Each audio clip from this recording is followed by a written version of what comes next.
Hello, welcome to part 2. Let's pick up with interdependence. So I had said very quickly before stopping the last screencast that interdependence means that the fate of the partners is connected and in more than just for the need of obtaining a material thing. So your fates are more intertwined than mine and the person who I go see once a day at the coffee shop. Okay? Now, can our fates become more intertwined? Yes, and there's probably a movie about that, okay? But when you add that with uniqueness, irreplaceability, and then self-disclosure, okay? Disclosure is where you tell things about yourself that they wouldn't know otherwise. So for it to really be interpersonal communication, it's got to have all of these things, okay? For the qualitative perspective to really take hold. It's not one or the other. Sometimes you have that one-off thing where you meet that person and they just dump everything on you from their life.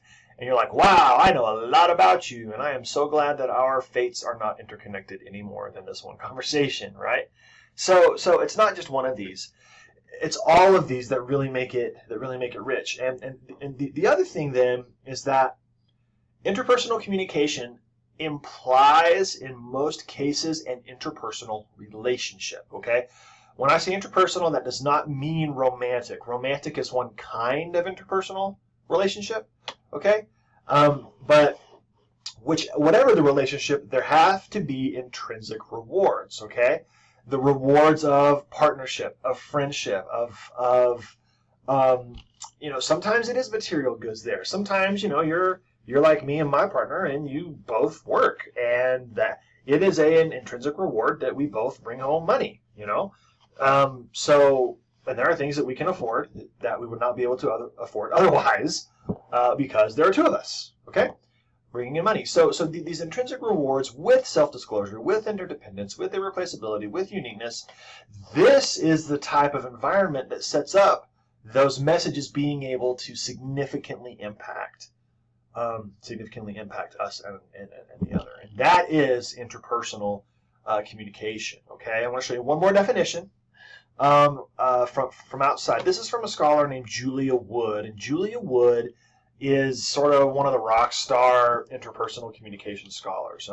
Here is what Dr. Wood's definition is. Okay, selective, systemic, ongoing process. So the selective part is going to be more of that qualitative, more of that interdependent type of situation. It's systemic because we've actually unpacked some of the systems of meaning back in week 1. Okay, ongoing process in which there's that unique word again. Unique individuals interact to reflect and build personal knowledge. So here we reflect and build personal knowledge and to create meanings. And so I think that whenever we take our book's definition, McCormick's definition, where it's going to significantly impact the way we think, feel, behave, etc., pair it with the qualitative, quantitative perspective where we're saying it's qualitative. So McCormick significantly impacting us, qualitative perspectives, okay?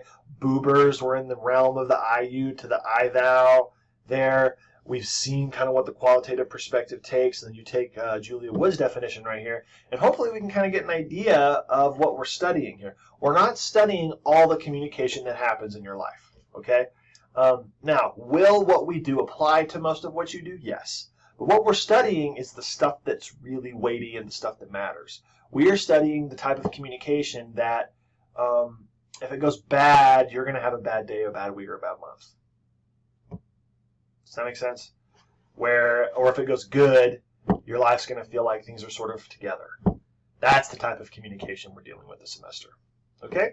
So we're dealing with some significant stuff. We're not messing around here. And so taking these definitions with this idea that I'm about to show you leads us into some good discussions on competence. Okay, so we're dealing with the definition in our textbook that says this can significantly impact us when we communicate. The realities that we co-produce, maintain, transform, and repair can significantly impact us when it's interpersonal. Okay, so this is important. And hopefully we've kind of been saying this with our definition from week 1, and we're saying this with all of this defining interpersonal communication, but the communication choices we make determine the personal, interpersonal, and relationship outcomes that follow. Okay? Now, communication isn't everything. Fixing communication doesn't fix everything. But for most of us, we need to begin to take account and understanding of this fact, okay? That some of the outcomes that we are dealing with, personally, interpersonally, and relationally, are as a result of the communicative choices we have made. And so that can be hard to swallow, or it might be really easy to be self-congratulatory. I don't know where you're at. But we make communication choices. And these choices, some of them are choices that we don't think very hard about. Some of them are ones we do. And whatever they, fully thought out or not, they determine these outcomes. And so some of the outcomes that you may be dealing with your friends or your family or your romantic partner could have come from communicative choices you have made. Now, do not take responsibility for things you didn't do.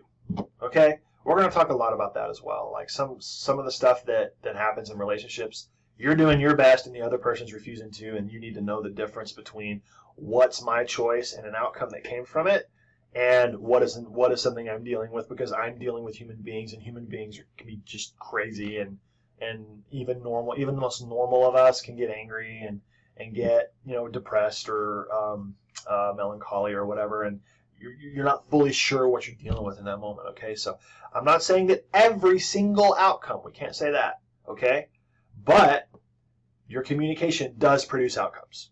Okay, that's what we have to say. So then it becomes very important to ask, what does it take to communicate better?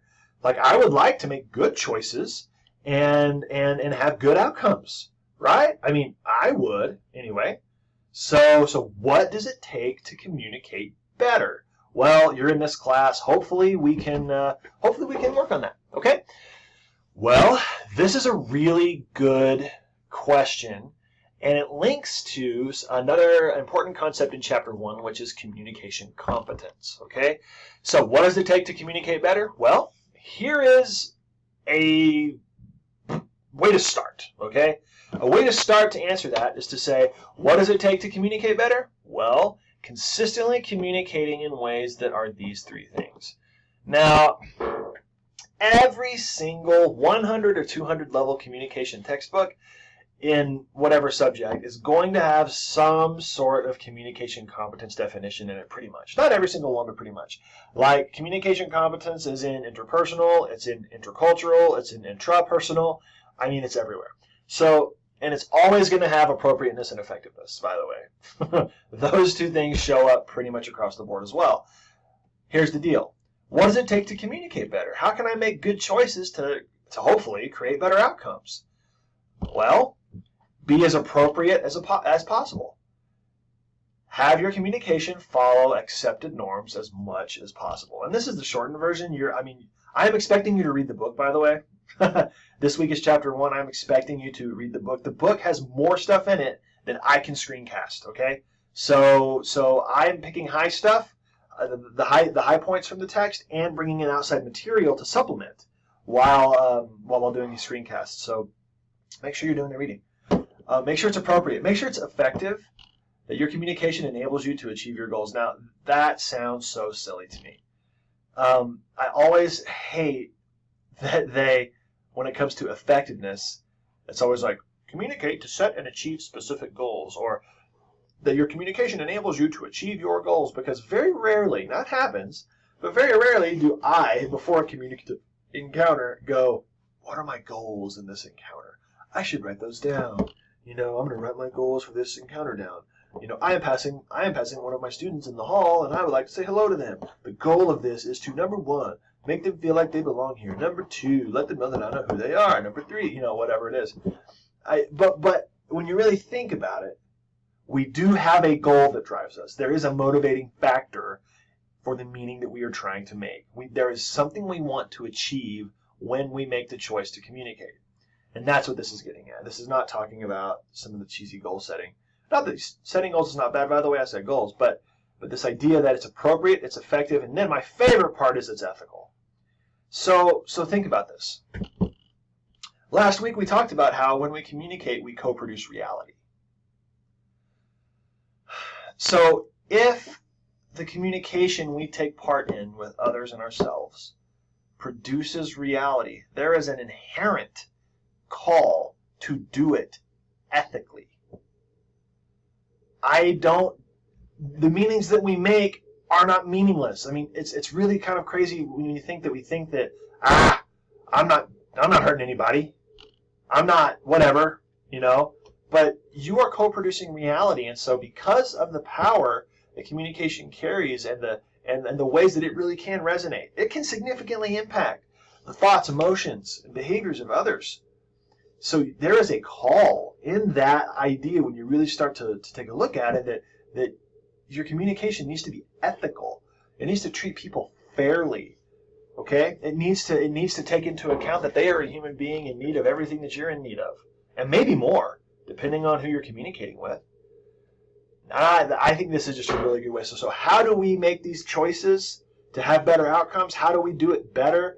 You learn appropriateness, you learn effectiveness, you carry this ethical idea forward with you, and I guarantee you, if you take seriously the idea that the communication that you do with another person produces reality, you are going to, if you're a reasonable person, hold yourself to a higher standard. And I think that we should. I think that people who study communication, it's sort of the burden of education. Education is so good for us. It teaches you to think. And I'm just not just talking about my classes. I'm talking about education in general. It teaches you to think, teaches you to see things from different perspectives, teaches you to really dig into things and to see what's real information and what isn't. But one of the other things it does is it gives you the burden of being able to, you should be better. I think education should make you better. And you studied communication, so you ought to hold yourself to a higher standard. Not perfection, but a higher standard. The old ways don't work anymore because you know the better ways. Just because the old ways are comfortable doesn't mean you stay with them. You're not being ethical to yourself if you do that. Okay?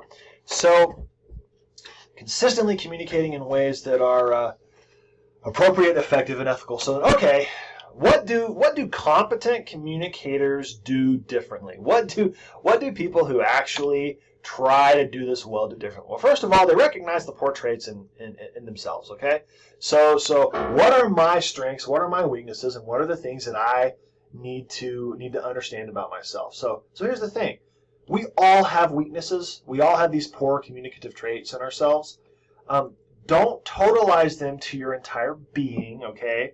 Just because you have a hard time expressing emotion in conflict does not make you a bad person. It does not make you an incompetent relational partner. It just means that might be something you need to focus on and work on a little bit, okay?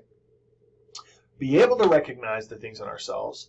Be willing to learn and apply more productive habits. Now, here's the deal. Folks, you are not going to be able to watch one of my... I wish. Oh, goodness. If I could make this, I would just go elsewhere and become a millionaire.